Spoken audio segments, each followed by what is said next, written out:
Hey there, everyone. It's Dr. Margie Smith with Micropractice.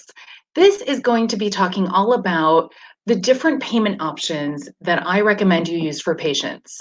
Now, as a micropractice practice owner myself and a micropractice practice promoter, I am all about keeping things very systematized, very clear, upfront, and totally transparent to the patient.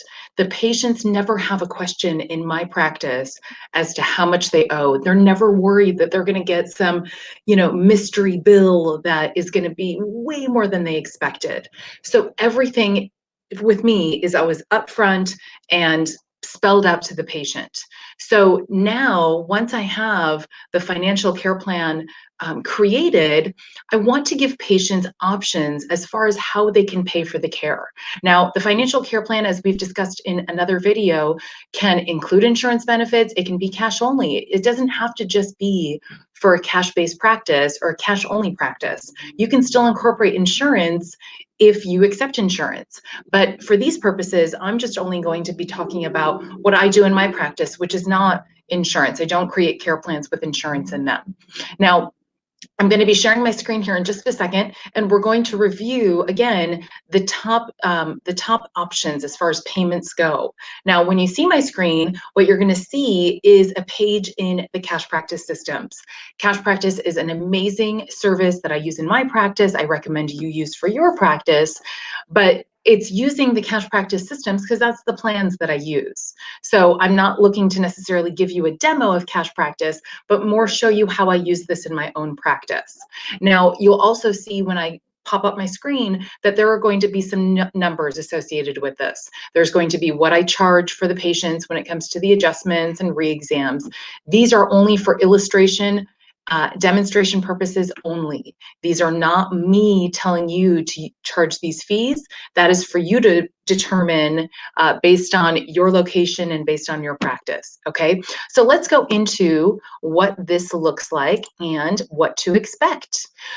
So now Mike Ditka, as you can see, Coach Ditka is going to be a patient of mine, and you'll see from here that on this 3-month corrective care plan, these are the recommendations that I've made for Coach Ditka. 24 visits, and here are my fees, and then 24 adjustments, 2 re-examinations. So here's my total value of care that I am providing to Coach Ditka, right? Now, because if they pay per visit, that is what their total value of care is going to be. And now I give patients the pay per visit option.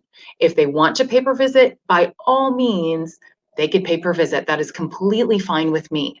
But now, if they would like to earn a discount with their care, these are some of the discounting options that I can offer. Now, you will see in this document that the discount amount is not very high. And again, your discounts are going to be based on the decisions and choices you make in your practice. Your discounts should be no more than 15% per the Office of Inspector General, the OIG, which that is like the main governing body in our country as far as what we are and aren't allowed to do as healthcare providers. Make sure you're not going above that. If you are, you might put your practice in some hot water. So make sure that you're staying within those guidelines. So I keep my discounts on pretty much on a very low end. I don't offer a huge amount of discounts, but ultimately, listen, if a person is going to be paying monthly or prepaying, of course it's easier for me. Of course I don't need to run after them every single time and get a payment, or I don't have to run their credit card every single time that they're in the office. So for me, I truly do save time, which saves me money, and I'm happy to pass those savings along to them. So now these are the actual payment options that we are going to focus in on, and I'm just going to zoom this part of it in a little bit so we can really take a look at what this looks like. So here are the payment options. So this, again, these are the plan that I've recommended. Here's the total value of that care plan, right? So that's, if they paid for per visit, that's how much it would cost them. But included, if they automatically sign up for any payment plan, I'm willing to give them a small discount. And I always say that here is a small discount that would start with if you would like to start off doing a monthly recurring payment plan. So this recurring option number 1 means that every month for the 3 months, because this is a 3-month plan, every month for the 3 months, they will be paying $373, $374 per month, and those are going to be automatically run month after month after month, right? And so here is the total savings that they will earn if they choose that option. Now, option number 2 is actually a larger down payment, which then works into smaller monthly payments. Now, that option gives a little bit more of a savings, which is nice. Option number 3, however, is the total prepay amount. So if they take and they prepay the care all up at once, now that's where I can offer the largest discount. And that's how I talk about it with the patients. I simply will walk through these 3 different options. I'll explain to them what they are, and I'll simply say, here is the column at the very end that shows you the total savings in dollars, depending on what option you accept. And it would make sense that when you have those 3 options given, that the discount would get a little bit more each time. Now, in my experience, when I offer these as options, here's what I typically will get. I will get usually around 10% of patients who are going to prepay everything up front. And in my experience, those are patients that no matter what they do in their life, for the most part, they prepay. If they buy a car, they prepay it. Anything except maybe a really large purchase like a home or something like that. But anything else in their life that they may purchase, they just want to pay for it and just get the biggest discount that they can get. So if they buy a car, if they buy a boat, if anything, they avoid the payment plans, they pay for it up front. The majority of patients, yes, will do the monthly options versus the pay per visit option, because they see that the pay per visit option is going to be their most expensive way of paying for care in the long run. I personally really like option number 2. Option number 2 is the one where there's the larger down payment and then the smaller monthly payments. I find in my experience, when a patient does that, it gives just a little bit more of, like it solidifies the relationship a little bit more up front. And then those smaller monthly payment options, again, is nice for the patient. So I really like that option. Honestly, out of all the options, I really don't like the prepays. I know that kind of goes against a lot of what we kind of know and learn and are taught in chiropractic, but it comes down to you're establishing long-term relationship with patients, and that's the goal, is to have a long-term relationship with them.